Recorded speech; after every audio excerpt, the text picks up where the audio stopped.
Bien, seguimos en la mañana. Gracias por estar con nosotros. Esto que le había anticipado.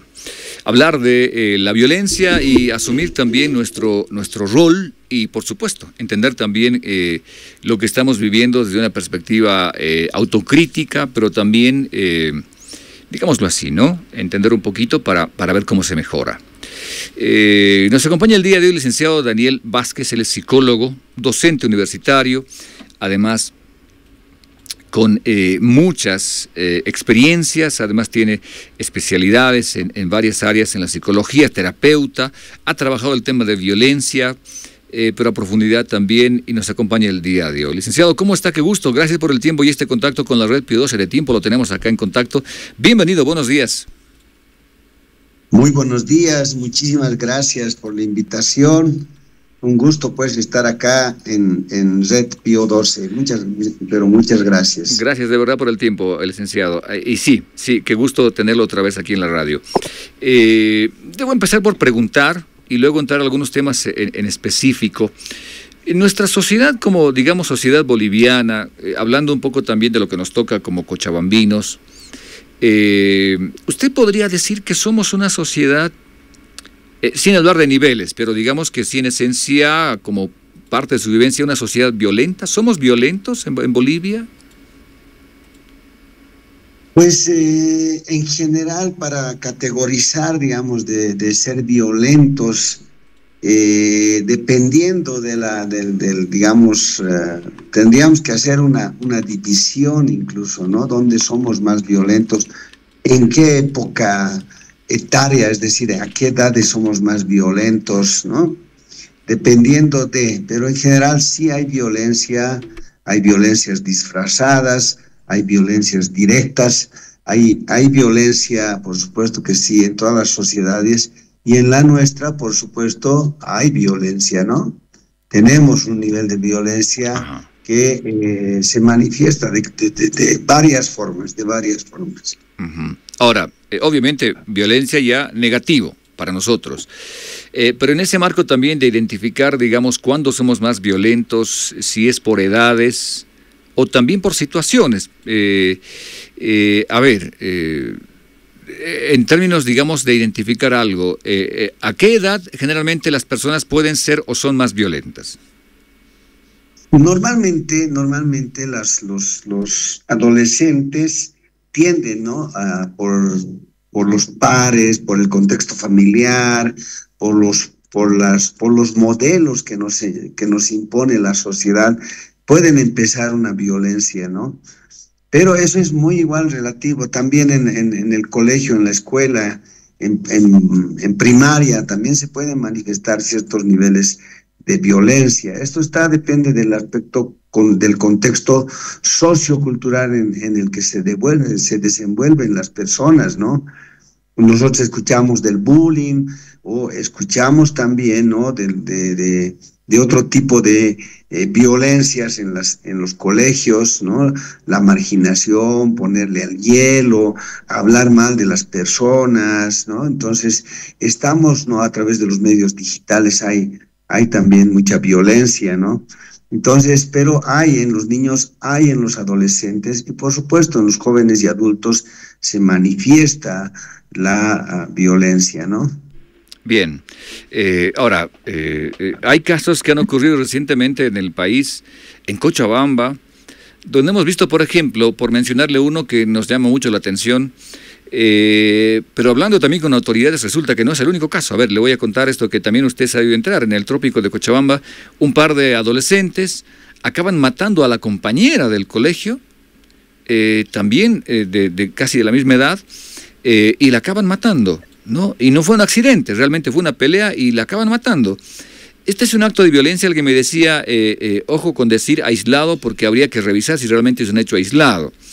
Y bueno, salen aquí algunos detalles también de contexto. Por ejemplo, le preguntábamos esto a la directora del CEDEPOS, que trabajan atendiendo adolescentes en este centro Cometa, donde van los adolescentes que tienen situaciones como esta, por ejemplo. Y le preguntábamos, claro, estas muchachas entraron al centro Cometa y de repente están como aisladas porque las chicas les tendrán temor, alguna cosa así. Preguntábamos y nos decía, sí, al principio sí, pero no olvidemos, decía ella, que también las que están internas en el Centro Cometa, que además habían sido 5 muchachas nada más, han cometido también delitos parecidos a estos. Hay infanticidio entre ellas. Entonces, uno dice, bueno, no es el único caso. Y por otro lado, esto ocurrió en el trópico de Cochabamba, donde hemos tenido noticias de gente que mata a otra persona con disparos en vehículos frente a la casa, secuestros. Hay gente que ha muerto incinerada dentro de un vehículo. En fin, hay mucha violencia. Por hablar de un lugar, pero en general pareciera que en nuestro país hay violencia. ¿Será que estamos empezando a normalizar tanto que está empezando a ser parte de la educación de nuestros hijos también esto de la violencia, licenciado, o estoy exagerando? No, está muy bien esta observación. Hay un psicólogo conocido que se llama Albert Bandura. Él plantea la teoría del aprendizaje social, ¿no? En esta teoría del aprendizaje social dice, aprendemos la violencia a través de modelos. Es decir, el modelo social, la influencia social en el que yo me desenvuelvo, quiero repetirlos porque ese contexto familiar, social, la influencia de los amigos, es decir, todo esto me puede canalizar a tener y naturalizar la violencia. El hecho que ocurre en el Chapare, ¿no? Donde usted mismo lo dice, hay asesinatos, hay mucha violencia, ¿no? Entonces, ¿cuál es el modelo que se está implementando en este lugar? ¿Por qué pueden los adolescentes cometer tal nivel de violencia, ¿no? Llegar a estos niveles sin tomar en cuenta las consecuencias a las que les lleva esta violencia, ¿no? Es el modelo, es decir, cómo la sociedad está fomentando de algún modo a través de la influencia social, el contexto sociocultural, al niño, al adolescente, a desensibilizarse, ¿no? Desensibilizarse del otro, es decir, no tener compasión, sino ni tener este nivel, digamos, de empatía, sino agredirlo, en este caso, hasta provocarle la muerte, ¿no? Entonces, habría que preguntarse cuál es el modelo que estamos nosotros mostrando a nuestros niños y adolescentes. Ahora, ahí, licenciado,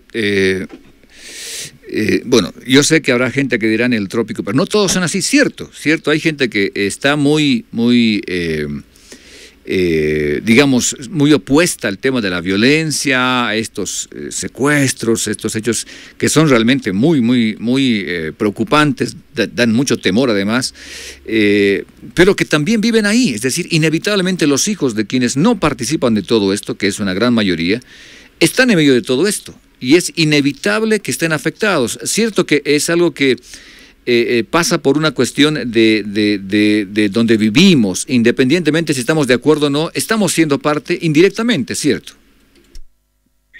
Claro que sí, pero a ver, los adolescentes y los niños en particular están frente a lo que se llama la obediencia a la autoridad. Los niños obedecen órdenes de autoridades, papá, mamá, profesor, director o cualquier persona, ¿no? O jefe del grupo o lo que fuese, ¿no? Incluso ellos pueden, digamos, ir en contra de la familia o en contra de algunos valores si las personas de autoridad les muestran que la violencia está naturalizada, ¿no? Es decir, nosotros tenemos que ver también qué autoridades, cómo se está, digamos, ejerciendo la autoridad en estos lugares para que nuestros niños y adolescentes quieran. Porque, por ejemplo, el modelo del futbolista, ¿no? Yo quiero ser un Messi, dice un adolescente, un niño, yo voy a ser como él. Es similar cuando hay ciertas autoridades que están ejerciendo de tal manera, ¿no?, que manipulan a todo su entorno, y entonces el niño y adolescente, bajo esa obediencia de la autoridad, puede ir en contra de sus propios valores. Es importante lo que se llama la influencia social. Es muy importante, ¿no? Es como cuando yo voy al estadio y me siento en la barra de uno de nuestros equipos y empiezan a saltar y decir, el que no salta es llama, y todos tienen que saltar para no ser llamas, ¿no? Ya. Entonces, pese a mí, digamos, a mis valores, ¿no? Yo no soy racista ni nada, pero tengo que ser parte del grupo, ¿me entiende? Esto es importante. ¿Cuál es el contexto de este tipo, digamos, de autoridades, de modelos que les estamos mostrando a nuestros niños y adolescentes? Wow, eso está fuerte, porque claro, uno podría decir, me opongo, pero ¿en qué contexto estamos viviendo? Y también pasa un poco por qué cosas permitimos, ¿cierto? ¿Qué cosas permito que pase? Porque puedo no estar de acuerdo, pero tampoco hago nada para que no pase, no me opongo. No, porque para pertenecer al grupo, yo tengo que hacer lo que el grupo hace, ¿no? Si el grupo es violento, yo voy a ser violento, ¿no? Como se dice, dime con quién andas y te diré quién eres, ¿no? Hay muchos experimentos psicológicos que nos han mostrado este tipo de violencia. Uno de los más conocidos es el de Thomas Hack, ¿no? Él, por ejemplo, nos va a hablar de cómo les envían toques eléctricos a los que se equivocan, a un sujeto que es un actor en realidad, pero el que está siendo evaluado es el que va a dar el toque eléctrico. Aquel señor que está, digamos, cada que se equivoca le voy a dar. Los pares invitados, los otros supuestos igual a él, le dan toques más fuertes y él, para no quedarse atrás, le da cada vez más toques, hasta puede electrocutarlo, pero la influencia social es tan fuerte que él no mide. Entonces, se ha demostrado que la influencia social, particularmente en la generación de violencia, ¿no?, se copia solamente para pertenecer al grupo, ¿no? Porque no puedo quedarme al margen. Hay muchos experimentos psicológicos que nos muestran esta situación. Por eso yo recalco, repito, tal vez hasta el cansancio, hay que siempre analizar el contexto, el modelo familiar, cómo es el papá, cómo es la mamá, esa familia, en qué contexto se está desenvolviendo el modelo de nuestro barrio, de nuestra ciudad, ¿no? Los modelos políticos, los modelos de actores, los modelos que nos muestra esta sociedad. Eso es importante para entender la violencia que nosotros estamos viviendo, ¿no? Wow. Empezando en la casa, a ver cómo somos como papás, como adultos delante de los niños, cómo resolvemos nuestros problemas, si gritando, golpeando, bueno, vamos a reproducir lo mismo de nuestros más pequeños en la casa. Ahora, esto que usted decía me parece tan importante, pero me da miedo, doctor, licenciado, le soy honesto, porque uno dice, hacer lo que sea para pertenecer a un grupo, y entre qué grupos estamos, qué complicado se hace, porque uno quisiera estar en grupos en los que de repente son muy beneficiosos, pero no siempre es así. En términos generales, ¿se puede escoger un grupo? ¿Se puede escoger dónde quiero pertenecer? ¿O es, digamos, sí, naciste ahí y ni modo? Sí y no, sí y no. A ver, por ejemplo, el niño, ¿no?, que tiene un modelo de papá violento, o que bebe en exceso, o que en el lado positivo le gusta jugar fútbol, ¿no?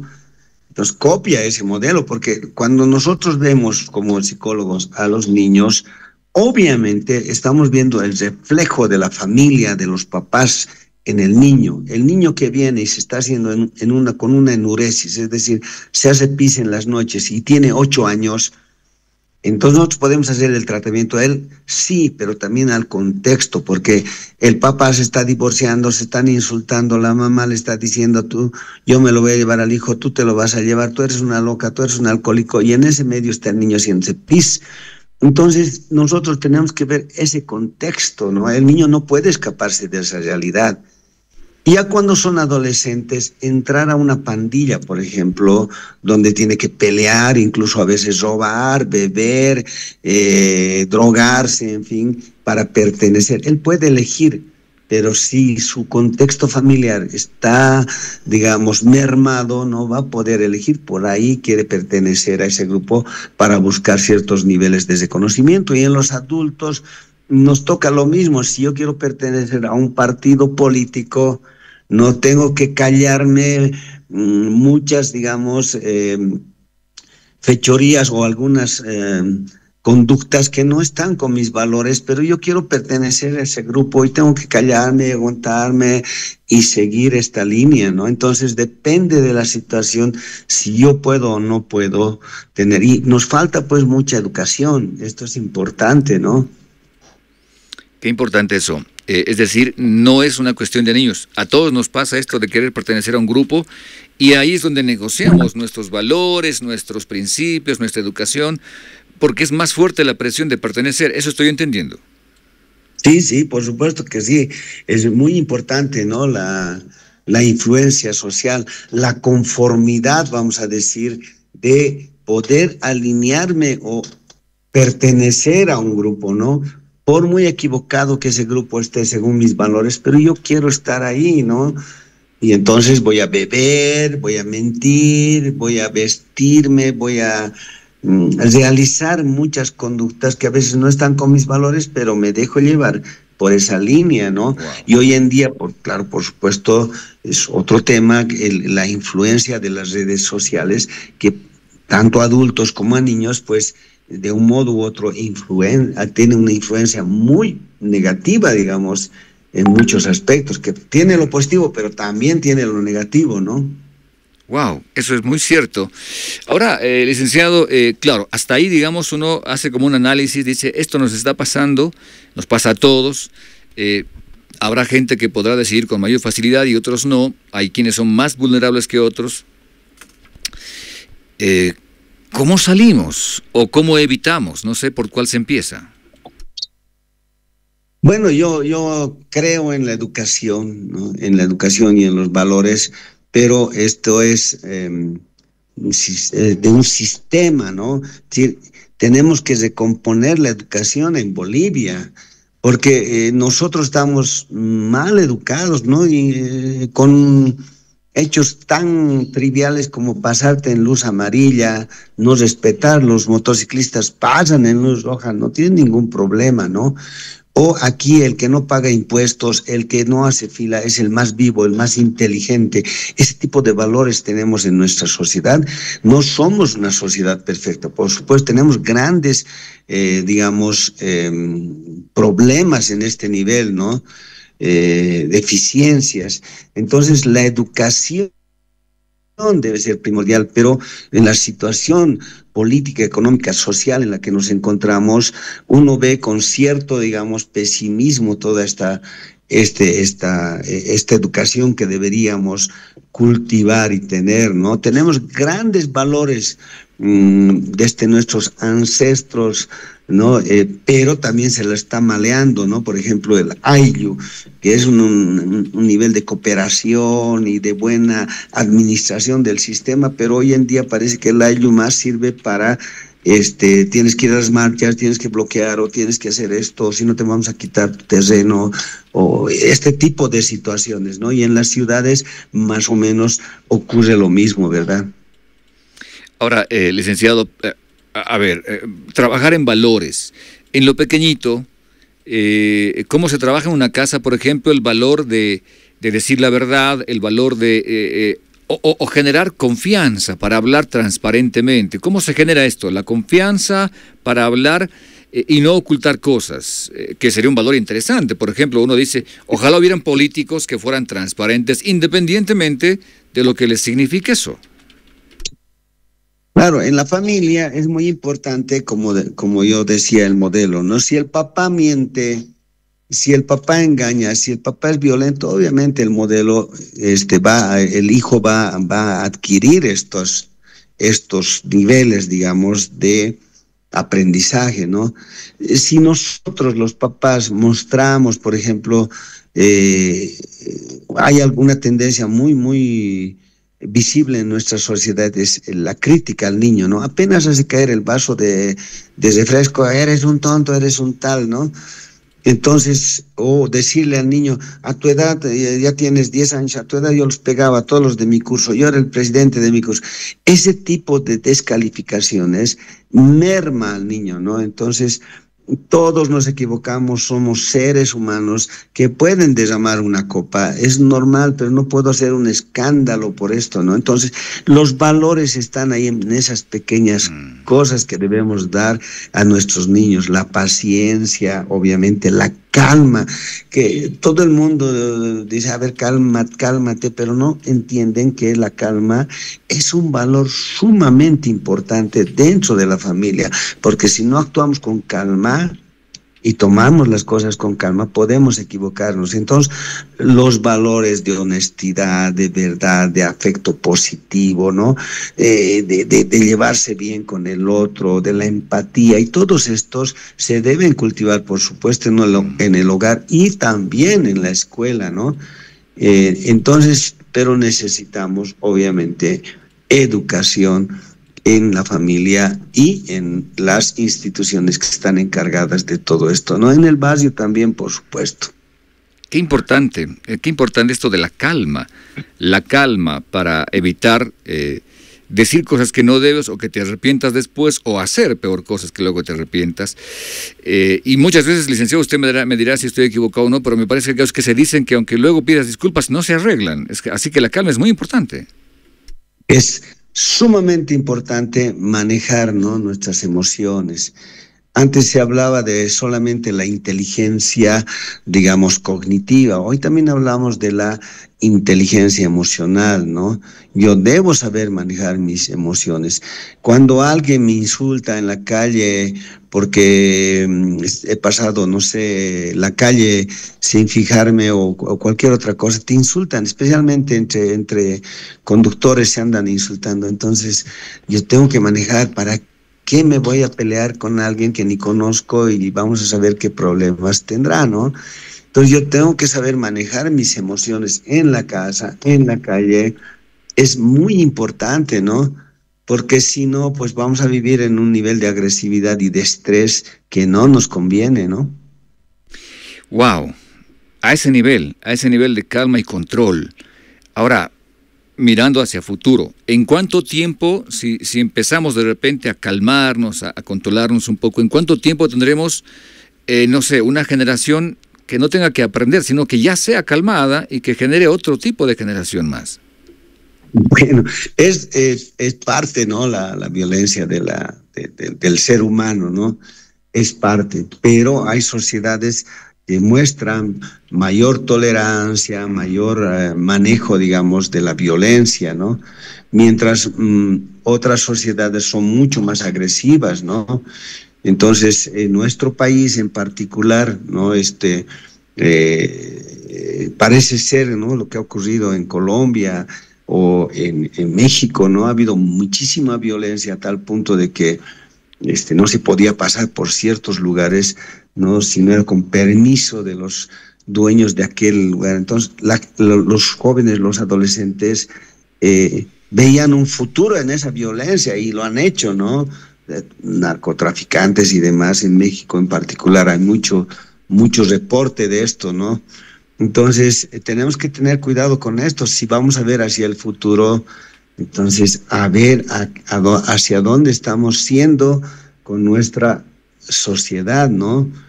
¿Qué tanto, digamos, podemos nosotros como sociedad modificar nuestras, digamos, nuestra violencia, si me permite, ¿no? Entonces, es un conjunto, es una estructura, es un sistema al que debemos nosotros trabajar, y obviamente esto viene desde el Estado y demás, ¿no?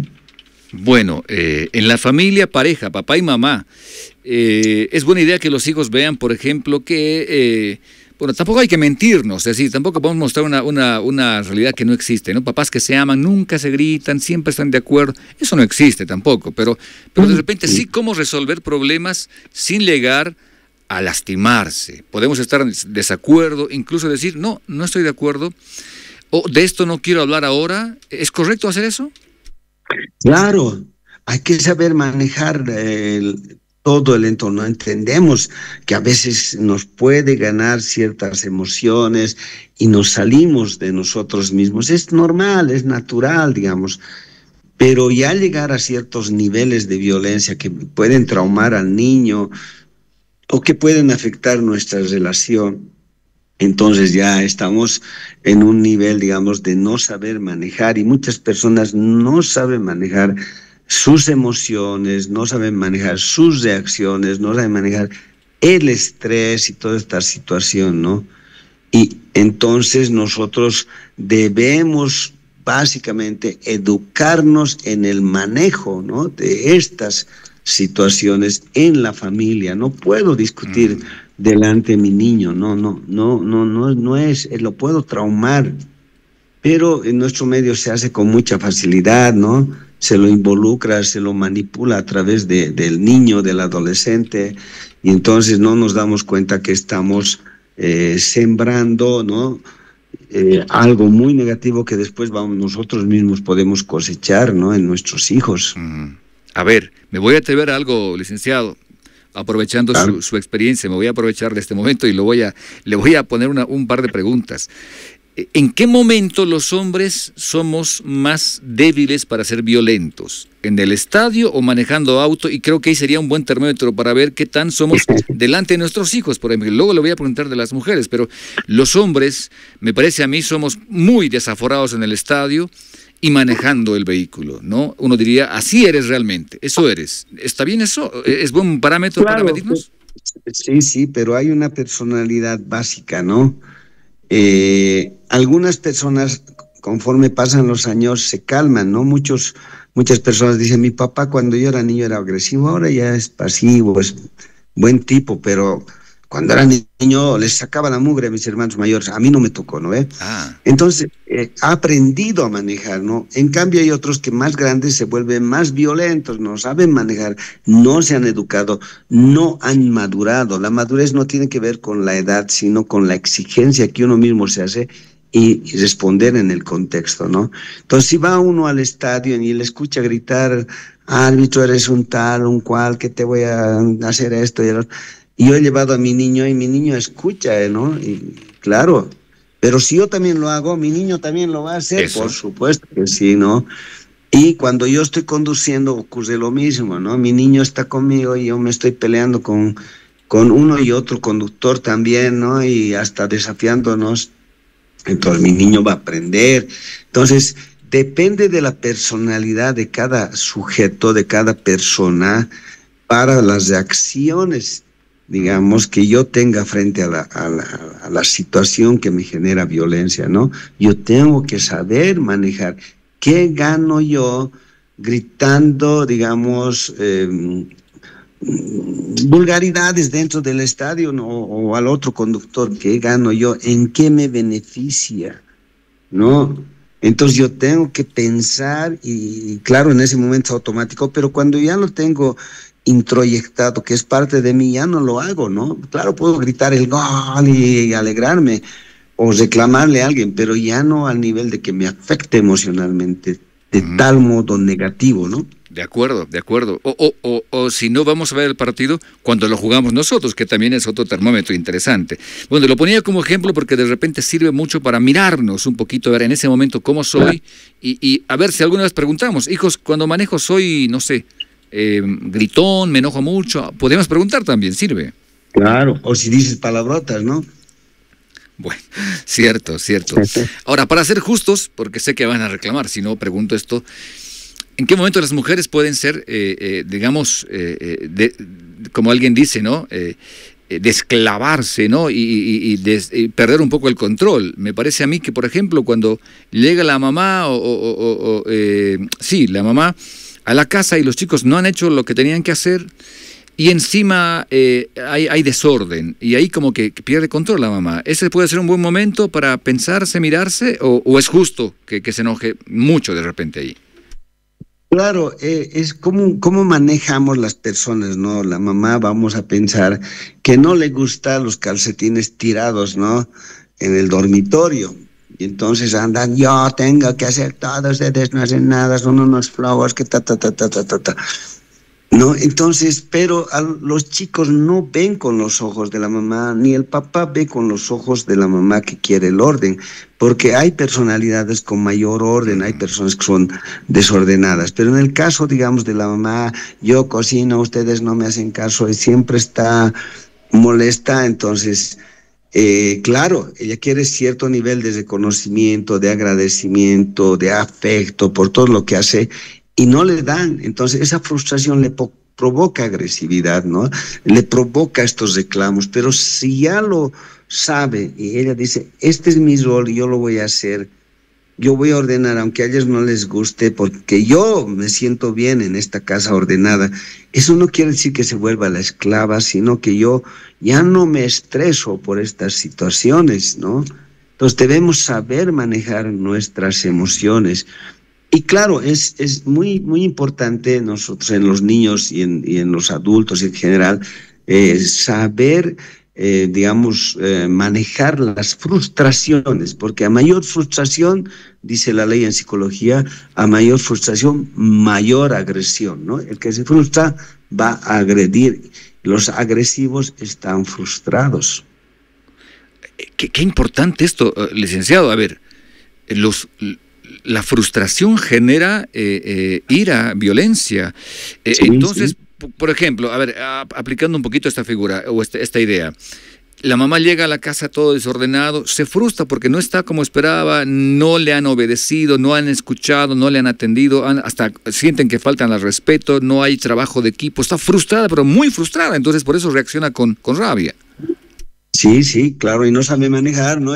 No entiende que los hijos así, digamos, así son, los puedo educar, pero así, mi marido así es como es, ¿no? Porque me puedo frustrar porque ya hemos hablado de que no va a salir con su amigo a farrear los sábados, pero se ha ido.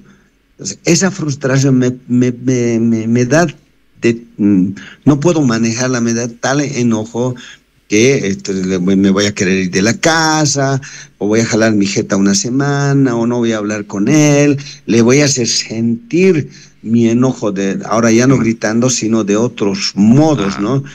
Pero no entiende que no se puede, no vas a cambiar a la otra persona, la que tiene que cambiar soy yo. Es decir, o lo acepto o lo dejo, pues, ¿no? O puedo negociar que no tenga, digamos, la frecuencia para ir tantas veces, porque finalmente tarde o temprano va a ir de algún modo a sus partidos de fútbol o a beber o lo que fuese, ¿no? Entonces, esa frustración se puede evitar cuando yo ya sé que la otra persona no va a cambiar, yo puedo aceptar esta situación y, claro, no hago el desgaste, ¿me entiendes? Entonces, esto es importante y esto es lo que trabajamos también nosotros, los psicólogos, ¿no? Con las personas. Qué importante. Ojo, nada más para recalcar, el licenciado Daniel Vázquez nos acompaña el día de hoy, él es psicólogo, terapeuta, con mucha experiencia. Esto que usted decía último, claro, una cosa es decir, aceptar como es, pero no significa quedarme con eso, resignarme, significa no resolver con violencia. Sí tengo que resolverlo, pero no con violencia. Claro, yo tengo que manejar mis emociones, modificar mis pensamientos de que si es que esto no sale como yo le hemos quedado o como yo quiero que sea, entonces no, ahora me van a conocer. No, yo tengo que conocer las limitaciones de lo que yo puedo modificar en la otra persona. Lo que yo puedo cambiar es en mi persona. Yo puedo. Entonces, ¿qué me hace bien? ¿Qué me conviene, digamos, para no estar entrando en este tipo de situaciones de estrés, de violencia, de gritos y demás cuestiones? Yo tengo que saberlo manejar, ¿no? Qué importante. Qué importante. Licenciado, mi última pregunta, bueno, tengo dos, pero a ver si alcanza el tiempo. ¿Puede más cómo somos en la casa que cómo son afuera de la casa los amigos, el trabajo, los compañeros de curso? ¿Puede más lo que hacemos en la familia? Alguien dirá, en mi casa tenemos valores, pero afuera pues me lo contagian. ¿Puede más la familia, la casa al final o al final gana lo que está afuera? No, pues una persona que, por ejemplo, es callada, recatada, ¿no? Difícilmente afuera va a ser pues un extrovertido, ¿no? Entonces hay una personalidad que digamos básica que siempre se muestra en la persona, ¿no? Y obviamente debemos tomar en cuenta que las personas sí podemos ser moldeables en algunas situaciones, ¿no? Pero hay una personalidad que se muestra aquí y allá. Es decir, tenemos nosotros nuestros valores inculcados, nuestra forma de ser, y así vamos a actuar por donde vayamos, en casa y afuera. Qué lindo, gana la casa, gana la familia entonces. Claro, es la personalidad, el buen cimiento, la buena educación de la familia, por supuesto que se impone, ¿no? Qué belleza, qué esperanzador además, está en nuestras manos entonces. Lo último que quiero preguntarle, sin ánimo de generar polémica, y si no, en vez de responder, dígame, David, de eso no quiero hablar, no hay problema. Los candidatos están proponiendo algo así útil para la gente, porque no todo es plata, pues, en la vida. Hay quien dice, no, con plata lo arreglamos. No todo es dinero. Esto no se arregla con dinero. Esto es otra cosa mucho más adentro y mucho más nuestro problema. ¿Ha escuchado usted alguna propuesta de candidatos a hablar de algo como esto? No. Francamente, no he visto yo una propuesta, por ejemplo, ni siquiera para la corrupción, ¿no? Yo creo que el daño que le hace la corrupción a nuestra sociedad es tremenda, pero no, y también puedo ser un ignorante afirmando esto. Yo particularmente no he encontrado propuestas, digamos, de una modificación. Bueno, aunque Tuto dijo, creo, sobre la modificación a la ley Avelino Cignani, ¿no? Que sí hay que modificarla, que sí hay que actualizarla, ¿no? Pero en general no se ha hablado, digamos, de la corrupción, del daño que le ha hecho la corrupción, seriamente con un plan, ¿no?, de lo que deberíamos hacer en nuestra sociedad. Licenciado Daniel Vázquez, le agradezco mucho su presencia, siempre su escucharlo, siempre es útil aprender, mirarse, porque yo mismo digo, bueno, a ver, esto no es para los que escuchen, es para todos los que escuchamos a usted, y es lindo escucharlo, hacer autocrítica, pero también tener esperanza de que esto puede mejorar. Le agradezco mucho por estar en contacto el día de hoy con nosotros. Si algo más nos quiere decir, le escuchamos. No, muy amable, simplemente pues hay que vivir la vida de manera que nos satisfaga, vivirla con calma y con cierto nivel de alegría, pese a todas las situaciones. Podemos nosotros manejar nuestras emociones y, por supuesto, todo lo que nos concierne a nosotros lo vamos a aceptar y disfrutar lo más que podamos con la vida. Hay que tener calma, mucha calma. Gracias y muy amable. Un gusto, como siempre, escucharle. Hasta pronto entonces. Gracias, gracias.